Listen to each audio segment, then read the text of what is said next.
Can empathy be taught? I think it is a same question, just like whether leaders are born or they are created. A lot of people believe that empathy is based on how you are nurtured and how you have inherited from your parents and upbringing, while there is another school of thought that says that empathy can be learned and developed through coaching. Well, friends, my name is Arun. I'm a leadership coach, and in this small video, I'm going to give you a very important understanding that how empathy can be learned and what important role that your brain plays in learning empathy. But before we go there, let's first re-emphasize the fact that empathy is a very, very dominant trait of a leader. Just to add to that fact, that recently I conducted a LinkedIn survey where I asked participants that out of the 4 characters of emotional intelligence, which includes self-awareness, which includes empathy, self-regulation, and even social skills, which one is rated highest for a leader to be effective? And no doubt the highest number of votes went to empathy. So this is a proven fact that empathy holds a key of emotional intelligence, which further holds the success of a leader as compared to IQ. You can also refer to my previous video, which talks about that how emotional intelligence plays a very important role, and the role of Hogan assessments. Now let's come to the core part, and that core part is that can empathy be learned? In order to understand that, first we have to understand the structure of brain. Our brain is composed of the outer part, we call it as neocortex, whereas the inner part of the brain, we call it as the limbic portion, which is deep inside. And that deep inside part of our brain, which is called limbic, it contains, or it is responsible for our emotions, our feelings, our drives, and our impulses. Whereas the outer brain, what we see here, is known as the neocortex. This neocortex part of the brain is generally responsible for our reasoning and for our mental ability, or we call them as cognitive skills.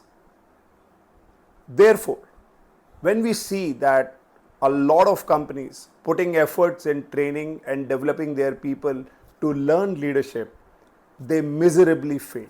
I repeat, they miserably fail.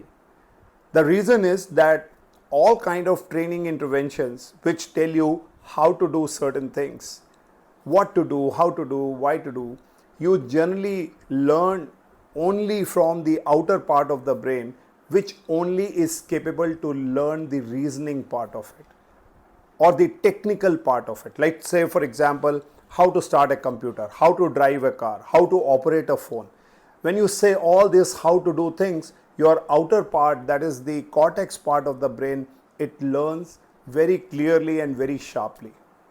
But when it comes to emotions, when it comes to impulses, when it comes to drives, it can only happen with respect to feedback, motivation, and very, very deep kind of coaching that helps people to practice this particular skill repeatedly. And that's where you will see that with the intervention of coaching and repeated feedback and feed forward, attacks, or it works on the limbic system of your brain, which is deep inside.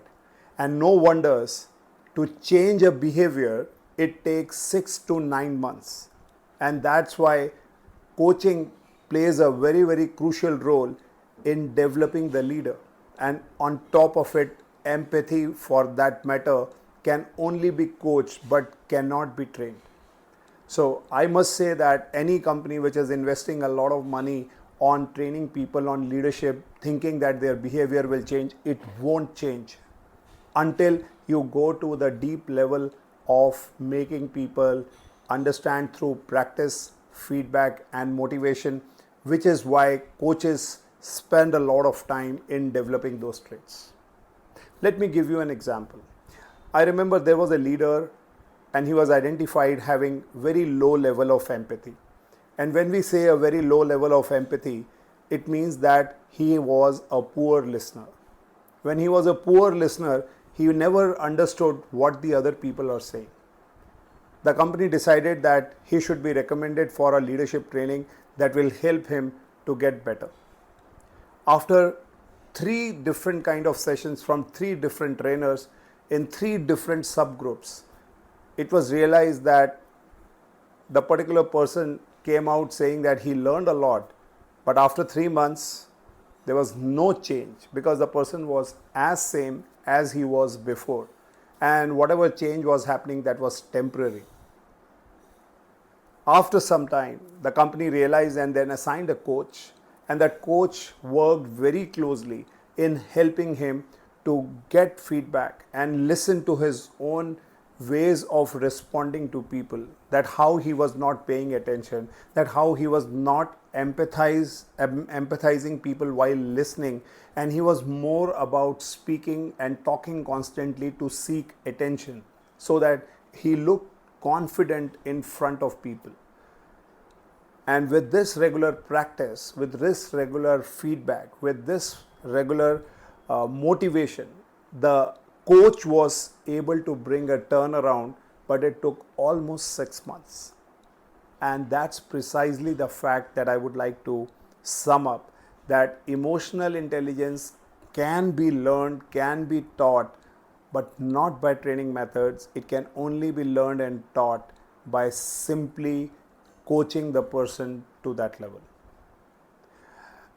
Now, I leave it back to you to decide that what exactly are you doing to build this core part of leadership, that is emotional intelligence, where your impulses are making you volatile, it makes you speak constantly and seeking attention, and in such situation, though you are a leader by designation, but you are not an inspiring leader where people are looking up to you.